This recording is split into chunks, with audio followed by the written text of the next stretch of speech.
Si vas a hacer una ciudad de cualquier tamaño, tienes que proporcionar espacio, así que lo que ellos hicieron fue construir esas chinampas en el lecho del lago. Básicamente una chinampa es una isla artificial construida en el lago. Parecían campos de fútbol estrechos, de unos 90 metros de largo por unos 10 metros de ancho. Una chinampa se hacía tejiendo una red de palos que flotaba en el agua y apilando juncos y hierbas encima. Después se sacaba fango del lecho y se ponía encima de los juncos para formar la chinampa. Entre 4 y 6 hombres tardaban 8 días en construir una chinampa media. Estaban conectadas a la ciudad por canales navegables gigantescos que miles de hombres tardaban meses en hacer. Una chinampa como esta podía producir hasta 7 cosechas al año, mientras que un agricultor en tierra firme podía cosechar 1, 2 o quizá 3 veces como mucho. Cuando una cosecha estaba lista para que la recogieran en una chinampa, los brotes de la siguiente ya estaban saliendo del fango que estaba extendido en un barco adyacente a la chinampa. Entonces, cuando los brotes estaban listos, se llevaban a la chinampa y el ciclo se repetía una y otra vez en cientos de chinampas. Fue esta tecnología lo que hizo que Tenochtitlán pasara de ser una ciudad tribal más en el siglo XIV a una ciudad-estado dominante y próspera. Con la infraestructura de la ciudad lista y enormes tierras bajo su control, los aztecas extendieron las fronteras de su imperio más que nunca. Crearon una red de carreteras muy extensa, superautopistas aztecas. Pero al tiempo que el imperio crecía, también lo hizo la práctica de sacrificios humanos. Muy pronto ríos de sangre corrían por las calles de Tenochtitlán.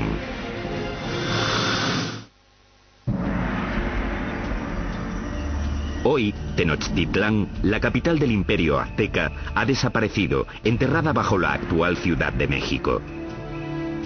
Pero hace 700 años era una capital brillante en ascenso, construida por ingenieros avanzados y liderada por emperadores exuberantes. A finales del siglo XV, la demografía azteca había explotado. Su siguiente gran emperador lanzaría una serie de conquistas que competirían con cualquiera de la historia. Se llamaba Ahuizotl y demostraría que era incluso mejor guerrero que su abuelo, Moctezuma. Para el año 1502, Ahuizotl había conquistado territorios desde la costa pacífica de México y había conseguido que el imperio llegara muy al sur, a Guatemala. Su reinado fue como una edad de oro. Él fue el rey que abrió las rutas de transporte a las zonas costeras y las tierras bajas donde los aztecas tenían sus mayores lujos. Todas las plumas brillantes, el oro, las piedras preciosas que los nobles y soberanos lucían como parte de su estatus, venían de allí. Para transportar riquezas al corazón del imperio, los aztecas construyeron una red de superautopistas que cruzaban México central. Corredores de relevo se apostaban cada 8 kilómetros para crear una especie de UPS antigua. Se podían enviar mensajes o bienes desde la costa del Golfo hasta Tenochtitlán, a 320 kilómetros en solo 24 horas, más rápido que el servicio postal actual. Con el imperio en su esplendor, los aztecas de Ahuizotl se embarcaron en el mayor proyecto de construcción, una enorme pirámide en el mismo centro de Tenochtitlán, el símbolo del poder absoluto. Se la llamó Templo Mayor. La base de la pirámide tenía 75 metros de fondo por 100 metros de ancho y se elevaba a una altura de 15 pisos. Había al menos 117 escalones en 2 escaleras que subían 60 metros y que llevaban a 2 templos en honor a los dioses de la lluvia y de la guerra. El templo se reconstruyó en el mismo lugar 7 veces, comenzando en 1325 con la fundación de la ciudad. La pirámide crecía al tiempo que lo hacía el imperio. Cada piso simplemente se añadía encima del piso anterior. El templo mayor se construyó principalmente con una piedra llamada tezontle, que es volcánica y pesa muy poco. Eso evitaba que el templo se hundiera. Para los suelos y paredes, los aztecas aplicaron un revoque de cal, que era una especie de cemento. Algunos ejemplos encontrados hoy son tan duros como el cemento moderno, incluso después de 500 años. Los albañiles aztecas trabajaron durante décadas para completar su monumento a los dioses. El templo estuvo enterrado hasta 1978, cuando la compañía eléctrica cavó una zanja y descubrió accidentalmente una enorme piedra tallada y las ruinas del templo con ella. El disco tiene 3,5 metros de diámetro, pesa 20 toneladas y representa el cuerpo desmembrado de la diosa Coyolxauhqui. Coyolxauhqui era la diosa de la luna, y su hermano la mató porque se quedó embarazada de una forma vergonzosa. Los aztecas no eran nada mojigatos. De hecho, los nobles tenían muchas mujeres y concubinas.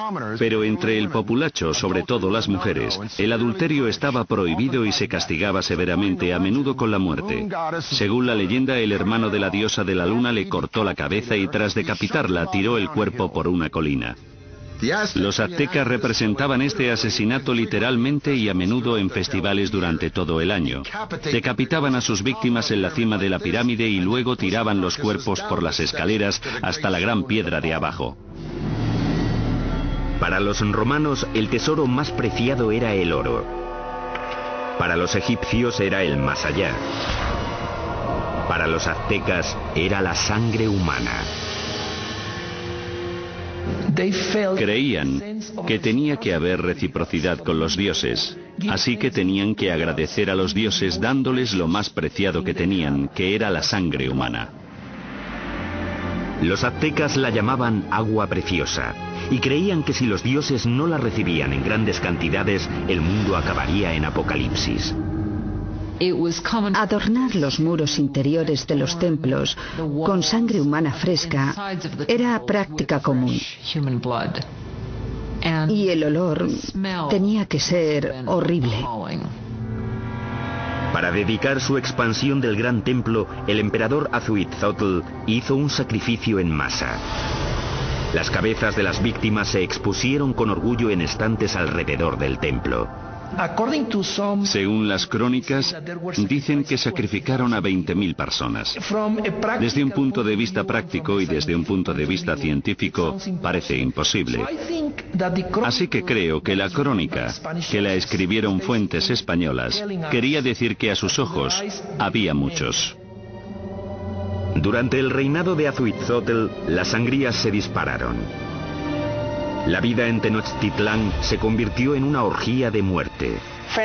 Llevaban tanto a amigos como a enemigos para presenciar los sacrificios. Siempre eran sacrificios rituales, siempre son eventos, pero también eran declaraciones políticas, una forma de intimidación. En el momento de la muerte de Azhuitzotl, los aztecas habían institucionalizado los sacrificios y habían convertido los asesinatos en el campo de batalla en un arte. Eran los guerreros más feroces de América, una élite que tendría un espectacular templo dedicado. Pero ni siquiera ellos estaban preparados para la guerra de los mundos que les iba a caer encima.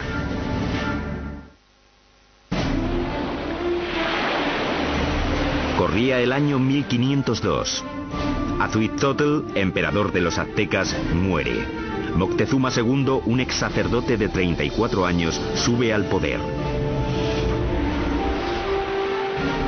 A un mundo de distancia, en España, un notario de 18 años llamado Hernán Cortés se prepara para cruzar el Atlántico para unirse a la conquista que su país está haciendo del Nuevo Mundo.